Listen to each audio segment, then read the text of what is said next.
বাবা খুঁড়ছেন কবর, মা দেখছেন লাশ। বাবা খুঁড়ছেন কবর, মা দেখছেন লাশ। ভাই কাটছে বাঁশ। হঠাৎ মা চিৎকার করে জিজ্ঞাসা করে বলল, কোন রাজবংশের প্রতারক ছেলে উপহার দিল আমার মাইয়ার লাশ?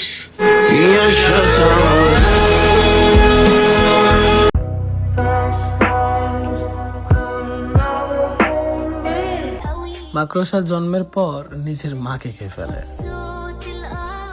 আর এই সুদিনের আলোর ঝলকানি দেখে তুমি কি খেলে জানো? দুর্দিনে সঙ্গ দেওয়া কোনো এক বোকা প্রেমিকের হৃদয়। তুমিও যেন এক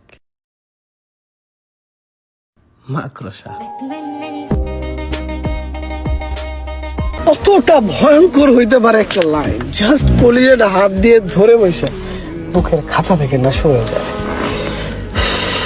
আরে বলার আগে কেমন মানে লাইনগুলা জাস্ট ফিল না করতে পারলে না কিছু বুঝবে।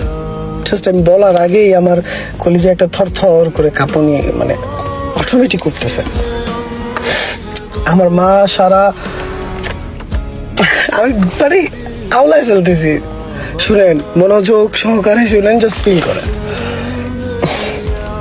আমার মা যখন রোজ সকালে আমার ঘর গোছাতে আমার ঘরে প্রবেশ করে, সারা ঘর গুছিয়ে আমার বালিশটা নিয়ে কান্না করে আর আমারে ডাক দিয়া বলে, বাজান তোরে মাথায় রাখি নাই, উকুনে খাবে, মাটিতে রাখি নাই, পিঁপড়ায় খাবে, তোরে বুকে রাখছি রে বাজান, তুই আমার বুকের মালিক। আর তুই সারা রাত কাইন্দা বালিশ বেঝাস, ওই বালিশ আবার হাতে নিলে আমার কলিজাটা কেমন করে বাজান।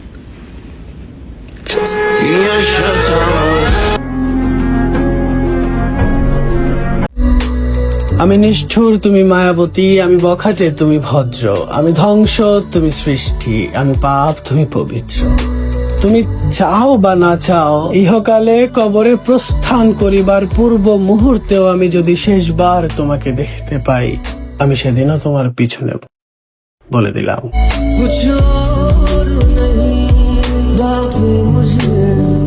আই উইশ প্রবাস থেকে কোনো একদিন ফিরবো তোমার শহরে, তোমাকে সঙ্গে করে ফেরার পথে এই গানটা বাজাবো।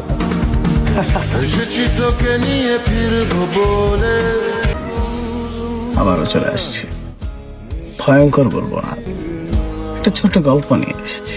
ছোট ভাই শুনতে চেয়েছিল, ভাবলাম সবাইকে শোনাই, কারণ পাগল হওয়ার অধিকার শুধু তার না, আপনাদের আছে। সবশেষে পাগল আমি হব। এখন আবার অনেকেই কমেন্ট করবেন যে ঠং করতেছি। ঠং যারা এই সময়টার মধ্য দিয়ে গেছে বা যারা যাবেন, তখন বুঝবেন যে এই লাইনের গভীরত্ব কত। শুনতে ইচ্ছে করলে ফিল, অনুভব এটা করে তারপরে শুনেন, আপনি তো কিছু বুঝবেন না। রেডি? রেডি। তারপর তার মা খুশি হয়ে গেছে, অনেক খুশি হয়ে গেছে তার মেয়ে এবং তার মেয়ের জামাইকে দেখে। তার মা খুব খুশি হয়ে গেছে, তার মা খুব খুশি হয়ে গেছে তার মেয়ে এবং তার মেয়ের জামাইকে দেখে। আর আমার মা বরবাদ হয়ে গেছে, পাগল হয়ে গেছে তার ছেলের অবস্থা দেখে।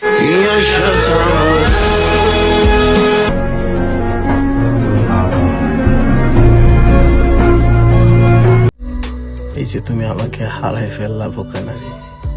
আরে বোকা নারী, তুমি এরপর থেকে যখনই আমার কণ্ঠটা শুনবে, আমার এই আওয়াজ তোমার কান স্পর্শ করার চেয়ে বেশি তোমার আত্মা স্পর্শ করবে।